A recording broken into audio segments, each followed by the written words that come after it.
Hello, my friends. It's me again, Dr. Nitro, and 8-Bomb Custom Workshop.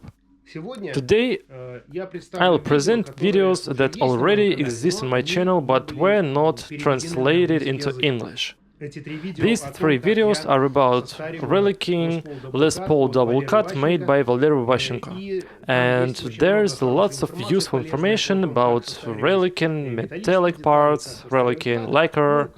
Practice makes perfect, and you can surely find something new for you. After watching these videos, I found for myself some things that I already forgot. I recommend you to subscribe to my channel. It's easy for you and pleasure for me. And if you want to support me even more, support my translations, my content, and get more useful information for yourself, you can subscribe to my Patreon page. Link is in the description. And now let's relic a Les Paul. Let's go!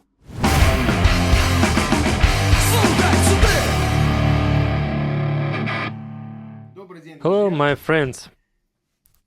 Today I'll speak English because I decided to share my experience with English-speaking audience. Today I will relic a replica of the Gibson Junior double-cut TV yellow made by Valery Vaschenko. The guitar came to me with a hard case, almost ready to play, but without soldered parts. It's tuned, the lacquer dried. All I need is to screw it up. Let's do it. So here is this awesome double cut. The color is a bit more intense than the original TV yellow. There were options of faded and yellowed lacquer, but the customer decided in his own way. It's a matter of taste. What have we got here? Here's a Brazilian rosewood, Jescar frets, binding made from Relic for some reason. However, I've never seen binding or trapeze on a double-cut fretboard. So we have an interesting version of this guitar. By the way, the body is made from African mahogany, very light, let's say fluffy. Fluffy. The lacquer dried enough, sun-bathed, and hardened a bit more. It's useful for nitro. So what we need to do is remove the bridge, remove tuners, and put this guitar in my mega vintage box. If you remove the strings and you want to put them back later, and you get such loops, when you put them back, they may rewind and become such a mess that you'll regret you wish to bring them back. That's why here's what I do. I take a slice of tape and seal each loop to put the strings back faster.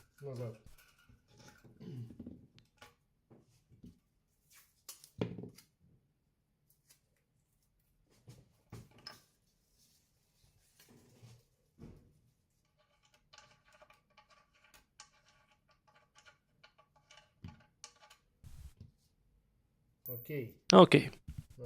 Here we have cool long screws by Clusson. They sound good. Pickguard away. Oh, look at it! It's a prime example of glowed lacquer that became darker. Literally a week of sunbathing and real nitro lacquer darkens.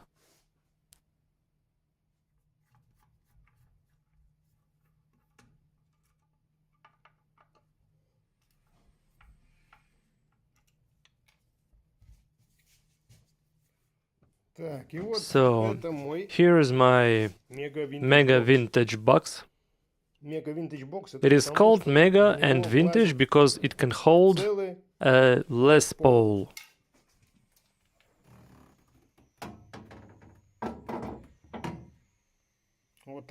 I do it this way and close. The temperature lowers slowly until there will be some changes, physical ones. Very exciting. It depends on how dry the lacquer is, how hot it is, how good it is. No, how bad it is. Like many furniture makers consider it, because a good lacquer does not crack. And we need the lacquer that cracks, because cracks in guitar building play a very important role in producing recoil and resonance. I'll tell you about it later, very soon. As long as this guitar is freezing in my Mega Vintage box, Guitar, guitar, guitar, guitar, jump to my Jaguar. Baby, you have a possibility, play it with me. I will work with metal parts. What we got here? What Valery sent me? Well, here are some screws and nuts. That's good. Backplate. It's also good. Switchcraft. Rules. Well, 2 CTS. No, it's Emerson. Conditioner. No, capacitor Emerson. Paper in oil. I don't know how it sounds, I mean this particular version, but earlier it was called K40Y9, Soviet capacitor. Personally, I prefer original bumblebees, and not fully paper and oil, but milder. They fit my ears quite well. More pleasant. It's just my point of view, what I tried for myself. I like trying new stuff, and didn't try this guy, so I'll do it. Oh, a bell. A bell. And covers, of course. Everything's clear. What's that? Lawler pickups. Nice package. We got P90. But have a look at this strange thing. It comes with a frame. It means that if you want to install P90 without a frame, do it. If you want dog ear, so you've got a frame and visually it's a dog ear. Why is it so? Because there's no backplate. Now I'll show you how a backplate for a dog ear should look like. Well, here's a cover for a dog ear pickup. It's not original, edges here are sharp and it's not good. I just grabbed it to check. And here's the backplate for P90, which is installed with the cover and is mounted to the guitar with screws. And there's no cover here. I assume it's a mass production, some assembly lines, and there's no place for a dog ear equipment for several customers.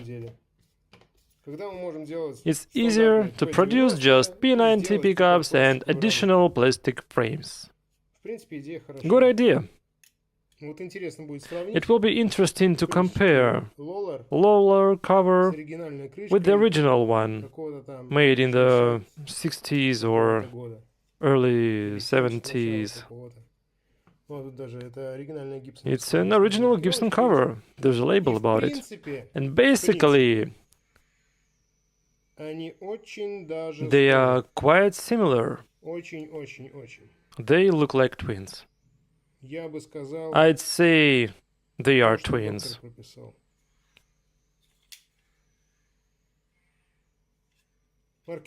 Just labeling differs.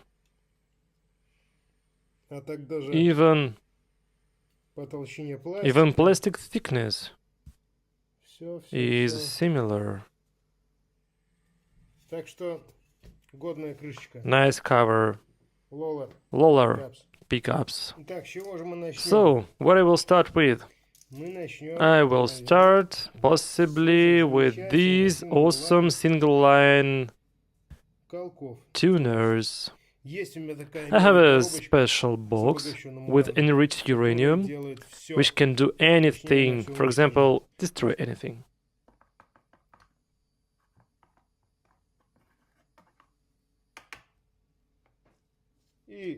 And as you can see, it has already started to do it, even without degreasing.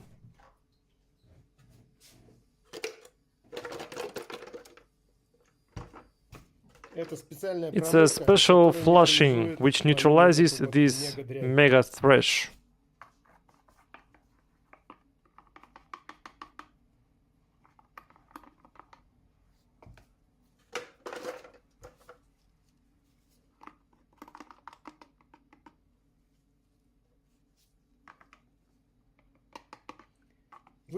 You might ask me, how this stuff will not get inside the tuner and will not spoil it inside? That's a matter for a separate talk. I've already taken care of it. I added some water. Well, let's have a look at what we've got. The result is not bad.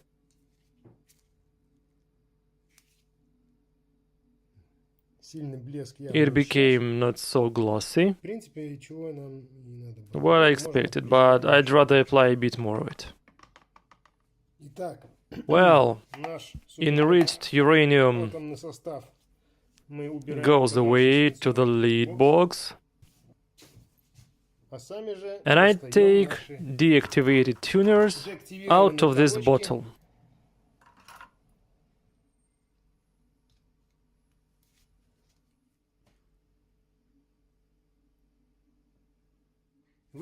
You might ask me, what this mega atomic mixture is? No secret, it's just ferric chloride. But work on tuners is not over. I need to relic these things. They need to become yellow. There's another super mega atomic mixture. And what this mega atomic mixture consists of? It's a yellow and brown nitrobate, acetone, and isopropanol.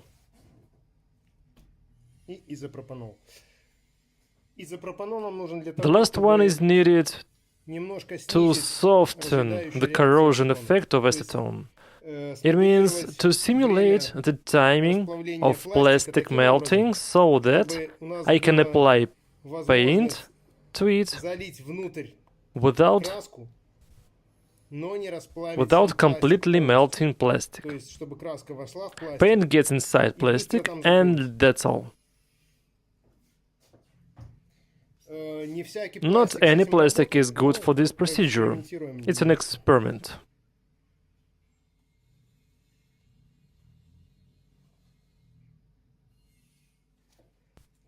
So, I've got this nice yellow color. Now it dries, and we'll see how this plastic absorbed it. In order to check if this color is already inside the plastic, I make a kind of washer. It contains isopropanol and a drop of acetone.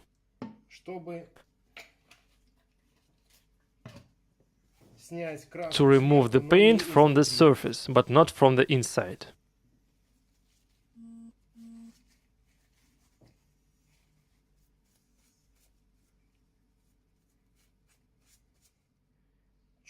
Just a little bit of paint was absorbed, just a little bit. This particular plastic is quite resistant to coloring. But it's okay, I'll just apply my mixture for a bit longer. I like how evenly it is covered and without any globs.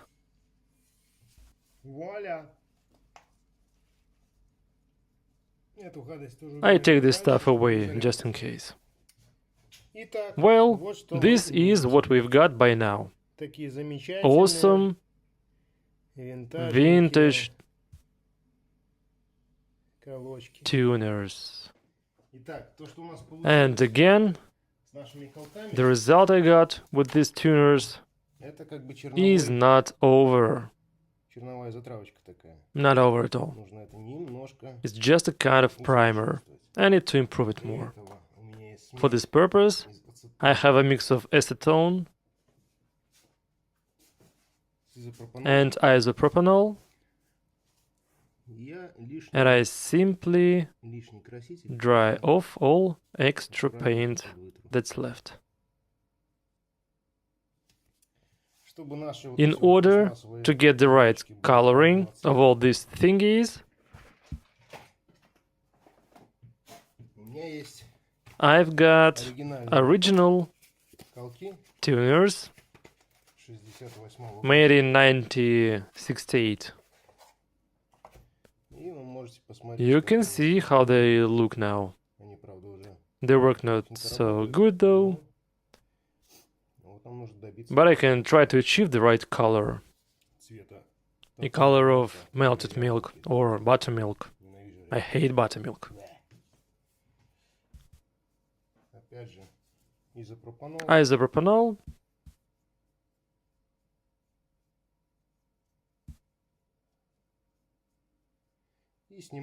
Again, it will help to remove extra coloring. The right amount of coloring was absorbed by plastic, and here's the result. This one is the original double line, 1968, and this one is a Relic single line.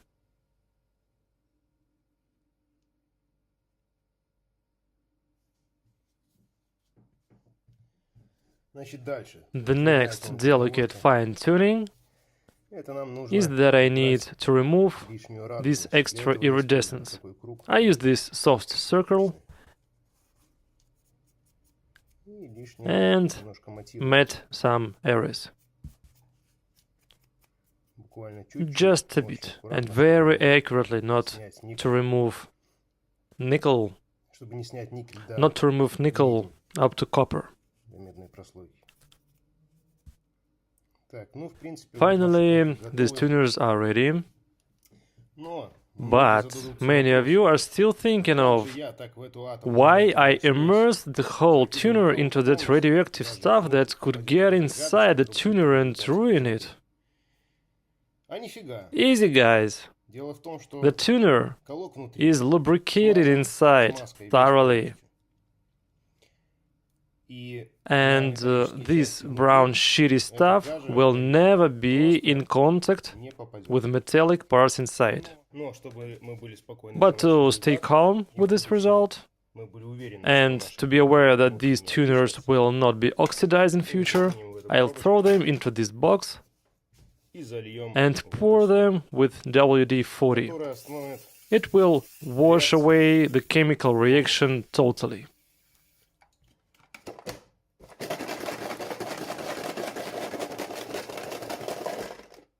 What am I doing right now? That's one of the ways to relic tuners.